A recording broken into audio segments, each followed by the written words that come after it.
Hello, everyone. I am back once again with a review from TIFF, the Toronto Film Festival, where I saw Benny Safdie's The Smashing Machine, starring Dwayne "The Rock" Johnson and Emily Blunt, based off of the HBO documentary of the same name. It follows MMA fighter Mark Kerr as he reaches the peak of his career, but faces many personal hardships along the way.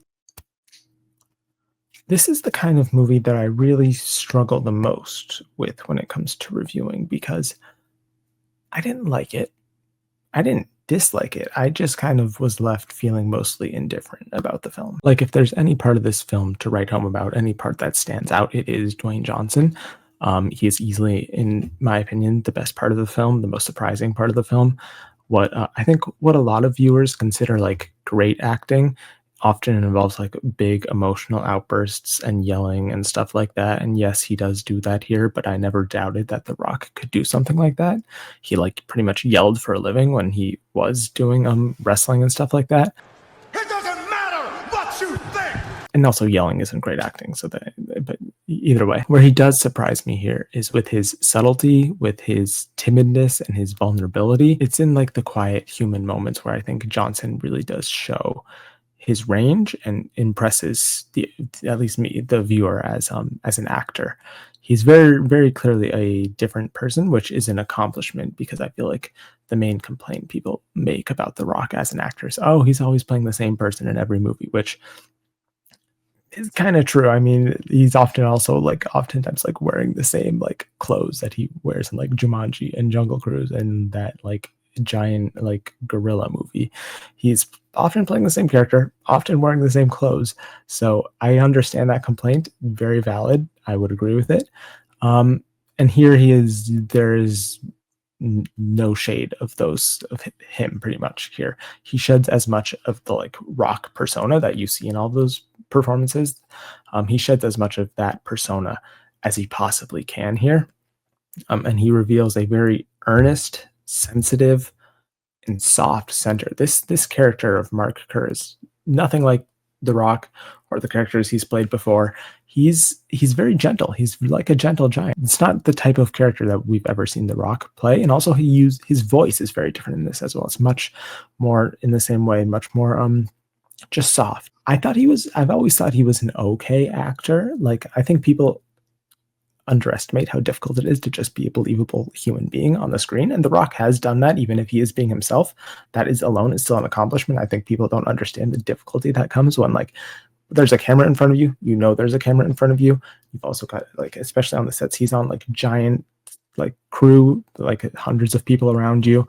I think people just think like if they were an actor, like they could just go on the set and like just act and it would be easy. Like, no, even the stuff that he does in those movies takes a certain level of talent. But I mean, here is a totally different level. Here is like giving a performance that I think I didn't truly think he had in him. And yeah, he is definitely the best part of the film. And I think Ben Safdie, I think he is clearly a fan of the OG documentary that this film is based off of, the HBO documentary of the same name, as he takes a similar approach to the filmmaking here. It's very observational. It's very slow. It's like a little meditative. There's not much inertia or stakes in it at all. I found myself almost like drifting along with the movie. It just kind of felt a little flat and indistinct. It's a sports biopic that opts for observation over immersion. I feel like lots of sports movies go with like immersion, like that like kinetic energy, like almost you're in the boxing ring with them, or like F1, you're like in the race car with them, or anything like that. Here it opts for more of like an observational tactic. It opts for observation over immersion, which I think is an experiment that's more admirable in concept than it is engaging in execution. Because the way it is engaged here, like the fight scenes are shot well, they're well done. Just throughout the entire film, I was just kind of like, okay, like the plot is a little circular, and just slow, and oftentimes boring. Of that filmmaking style, I find like we as the audience were never fully. It's like the filmmaking style combined with the script being like a little basic, a little predictable, a little like, what is the point here? Like, it's not a traditional structure, like the way it is played out. And the filmmaking style, we're just as an audience left at a constant remove from everything that is going on. It is hard to like immerse ourselves in the story. And when you can't do that, and it's a pretty boring story, it doesn't make for the best viewing experience. And I can totally respect this untraditional approach to filmmaking that we don't usually. It's like a little bit of a subversion of what we expect from sports biopics and their typical structure and narrative and all that. But the script itself is just not good enough. Like I would understand like, oh, we're subverting what like sports biopics and their usual structure and all that is. If the script was good, I'd be all for it. The script is still traditional and full of cliches. Maybe the most cliche part about all of it is his relationship with his partner, Dawn, played by Emily Blunt here. Yeah, they are just in a constant, circular, repetitive, nonstop state of fighting, then rekindling, then fighting again, then rekindling again. And the fights are all extremely similar down to like plot point, but like beat by beat, like hitting the same, like, oh, they're fighting now, they are disagreeing over like the smallest little thing, like what kind of milk you put in your protein shake. I changed the kind of milk. I'm now on my cut because I'm doing almond milk instead of whole milk now, and you made it with whole milk. And it's just like the littlest thing like that, and then it just builds up, and she's constantly like, I don't understand you, and he's like, why don't I'm going through a lot, how do you not understand me? And then they just constantly fight, and they fight, and they fight, and then it ends with like him like breaking a door, and then she's like, and he's like, ugh. And it's just like they have that same fight probably like 4 times in the film, and the fights are just the same. There's the same reasoning behind the fights. It's not like the reasoning behind the fights is different each time. It's pretty much the same reason every time.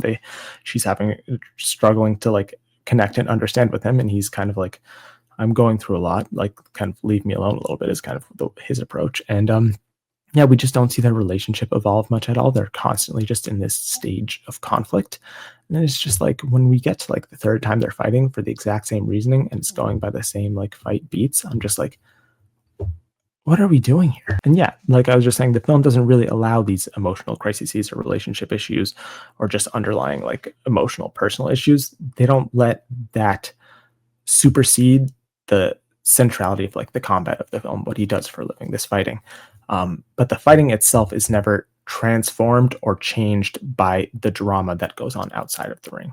I feel like that's just like, you got to do at least one or the other. Like at least have the drama outside of the ring affect the drama inside the, like what's going on inside the ring. A microcosm for how underdeveloped Emily Blunt's character is that when Dwayne Johnson's Mark Kerr is buying her a gift, I forget, I think they're in like Tokyo, he gets like a bowl for her, and the reasoning that he's talking to the lady at the shop, the reason he's buying it for her, he says, is because she loves colors. That's about how deep her character and their relationship gets. Oh yeah, she likes colors, so that's why he's buying the bowl. Yeah, the writing really does both of the characters dirty and the actors dirty, but especially Blunt as Dawn. I think Blunt does the best she can to add some humanity and dimension to a very cliche, underwritten character. So yeah, I mean, I feel like I said, I really struggle reviewing these kinds of movies where it's just like I'm kind of middle of the road on it, indifferent. But yeah, if there's anything to say, I mean, it's very well made. Like the cinematography is great. I can respect and appreciate the approach to the filmmaking here. I just think that the script being so bad and the filmmaking style keeping the audience at a distance, at a like an observational remove almost, makes it hard to connect to the film. I think the standout, like I said, is clearly The Rock. If you're going to see the film for any reason, you see it for The Rock and his performance, which is worthy enough for a ticket price of admission, honestly. If you care about The Rock, or like I'm not super invested in like MMA, if that is this I like fighting, ring stuff, sports in general, I'm not super into. If you are, you might like it more. If you're an Emily Blunt fan, I think you might be a little upset by it. Who knows? But yeah, if you're a fan of The Rock or fighting, you'll probably have a good time. And if you even just want to see, like, can The Rock cook? Like, can you smell what he was cooking? He cooked here. He cooked. He like, usually when The Rock is acting, he is not cooking. He is just like microwaving leftovers every single time, because he often does the same thing. Here he actually did like a full like gourmet meal here. So he delivered in those regards. He cooked. But the film overall did not, unfortunately.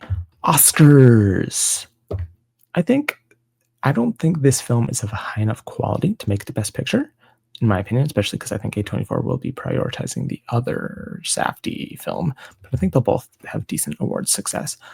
I think The Rock is like, I'm pretty confident he's getting nominated. I feel like people in general are going to watch this film, and even if they don't like it, like I'm not huge on it, you're going to walk away being like, dang, The Rock kind of surprised me here. Like, I did not know he had that in him. And I think in general, that is a narrative that actors in particular can really get behind. I think he's getting nominated. The makeup is incredible. It's by that one, I forget his name, the one makeup artist who was like won multiple times, transformational stuff.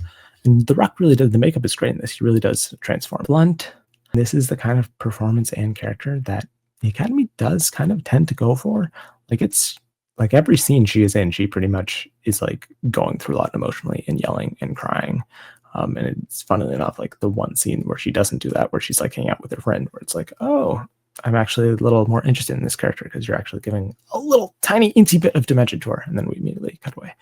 But yeah, it's a showy performance. She's like in still a little bit of an afterglow after her first Oscar nomination. She's a beloved actress, and it's the kind of role that they can go for. Like, I don't know. I think this will be like the whale kind of package also from A24. Actor, supporting actress, makeup. And yeah, stay tuned for more upcoming Toronto International Film Festival reviews coming your way.